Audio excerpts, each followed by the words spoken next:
मैं डॉक्टर कविता भटनागर अपने YouTube channel में आप सबका स्वागत करती हूँ। बच्चों, Karl Pearson's coefficient of correlation का एक सवाल व्यक्तिगत श्रेणी में प्रत्यक्ष रीति डायरेक्ट मेथड के माध्यम से देखते हैं। सवाल हमारा दे रखा है x वैल्यू और y वैल्यू दे रखी है। सवाल है calculate Karl Pearson's coefficient of correlation from the following series. x value है 25, 26, 27, 27, 28, 28, 29, 29, 30, 31। y वैल्यू है 10, 14, 12, 9, 13, 17, 20, 14, 13, 18।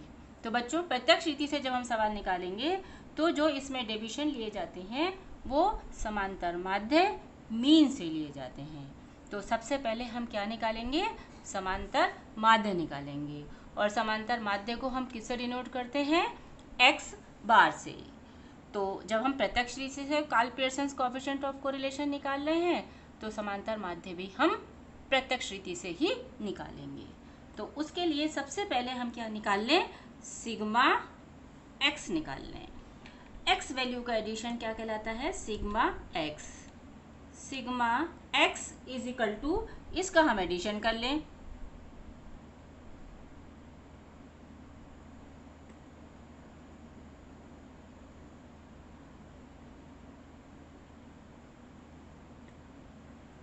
Sigma x is equal to कितना आ गया? 280। इसी प्रकार से y वैल्यू का एडिशन कर लें तो क्या प्राप्त हो जाएगा? Sigma y।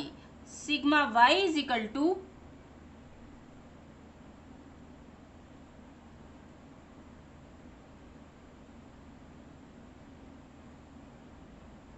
Sigma y is equal to कितना आ गया? 140। n भी काउंट कर लें।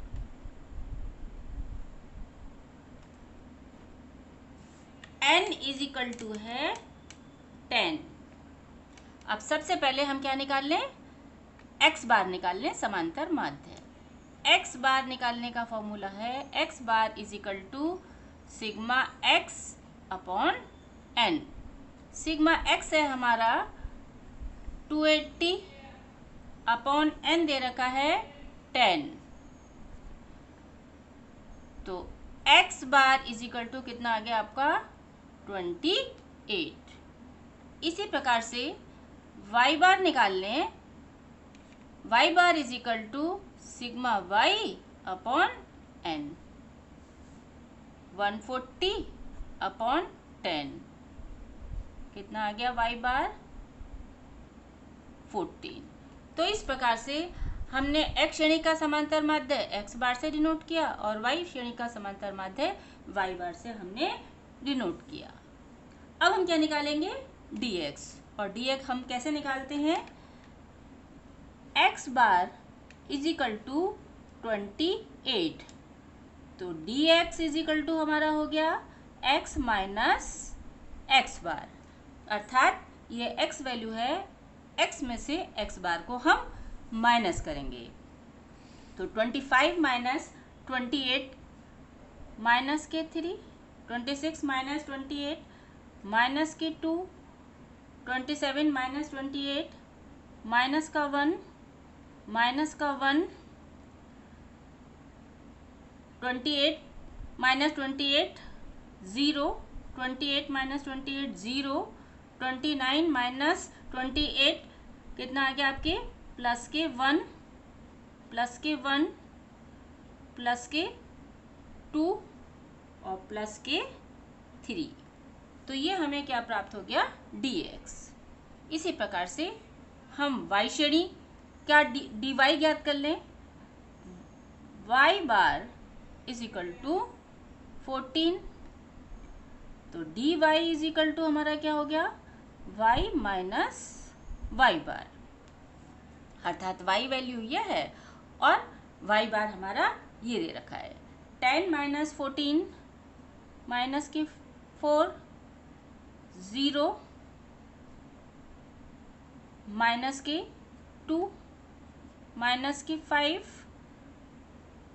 माइनस का 1, 17 माइनस 14 3, 20 माइनस 14 प्लस के 6, 0 माइनस का 1 और प्लस के 4। बच्चों, सवाल को आगे करने से पहले हम सिग्मा dx और सिग्मा dy ज्ञात कर लें, क्योंकि total of dx and dy will be 0। बच्चों, अब दोनों ओर के जो डेविएशंस हैं, इन दोनों की हम मल्टीप्लाई करेंगे। तो जब मल्टीप्लाई करेंगे dx इंटू dy, तो हमें क्या प्राप्त हो जाएगा? dx dy। कितना आ गया आपका? 3 मल्टीप्लाई बाय 4 प्लस के 12, 0, 4, 5। बच्चों, यहाँ मिस्टेक हो गई, यहाँ आएगा हमारा 2 बन जा 2, 5, 0, 0, 6, 0 माइनस के 2 और प्लस के 12। इसके बाद हम जो डेविएशंस दे रखे हैं उनका स्क्वायर निकाल लें, अर्थात डी स्क्वायर एक्स। तो जो संख्या दे रखी है उसको उसी से मल्टीप्लाई कर देंगे, तो हमें क्या प्राप्त हो जाएगा? D square x. जैसे 3 मल्टीप्लाई बाय 3 कितना आ गया?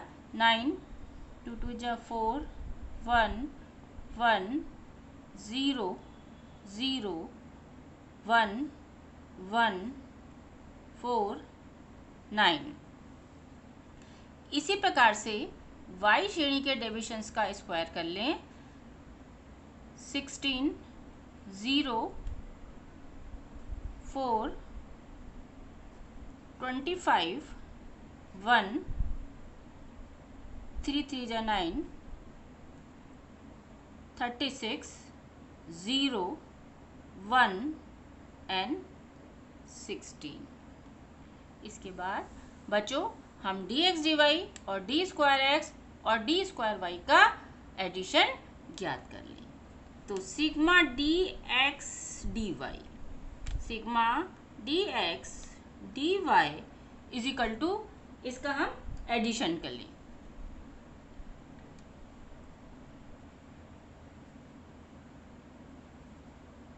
-37 माइनस 2 कितना आ गया? 35। इसी प्रकार से एक्स श्रेणी के डेविएशंस का स्क्वायर का एडिशन क्या कहलाया? Sigma D square X is equal to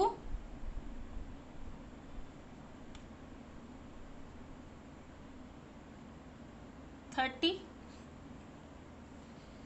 sigma D square Y, Y श्रेणी के डेविएशन का addition sigma D square Y.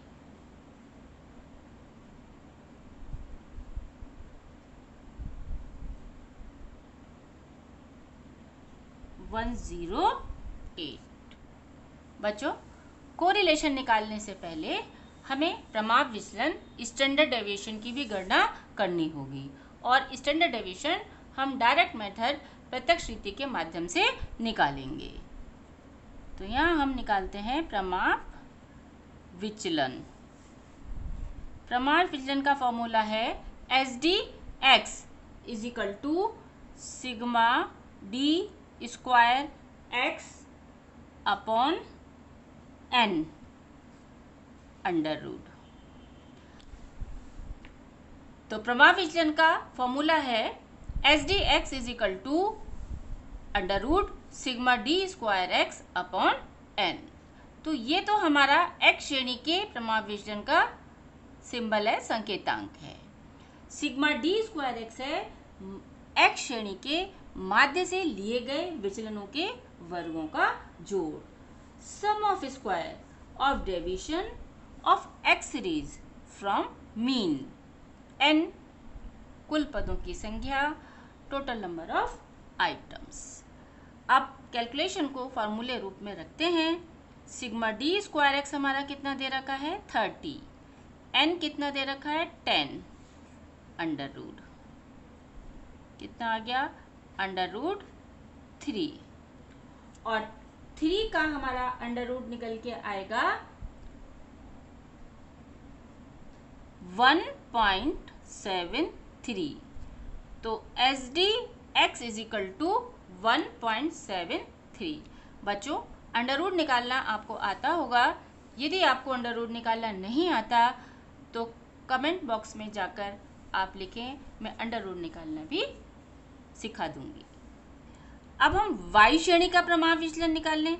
Y श्रेणी के प्रमाण विचलन का फॉर्मूला हो जाएगा S D Y is equal to sigma D square Y upon N under root. S D Y is equal to sigma D square Y है हमारा 108 upon N है हमारा 10। तो 10 से जब हम 108 को डिवाइड करेंगे तो हमारा कितना आ जाएगा 10.8 अंडर रूट। अब 10.8 का अंडर रूट निकल के हमारा आएगा 3.29, अर्थात S D Y is equal to 3.29। तो इस प्रकार से हमने एस डी एक्स और एस डी वाई हमने ज्ञात कर लिया। अब कार्ल पियर्सन्स कोरिलेशन का फॉर्मूला हम लिखते हैं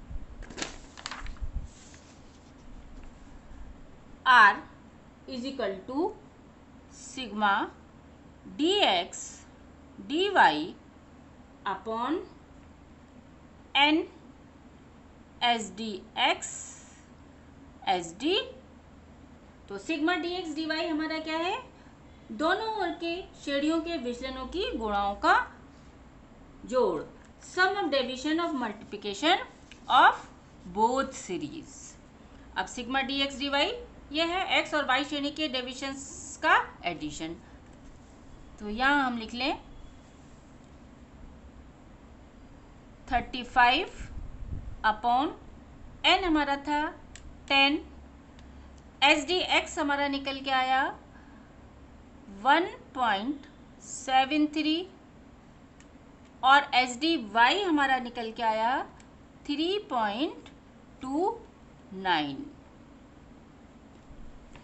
अब हम इनकी मल्टीप्लाई कर लें, जो आएगा उसे sigma D X D Y अर्थात 35 से डिवाइड कर देंगे।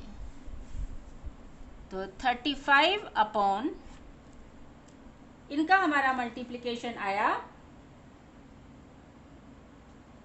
56.917 और 35 को 56.917 से जब हम डिवाइड करेंगे तो हमारा आ जाएगा 0.615, अर्थात R is equal to 0.615 answer.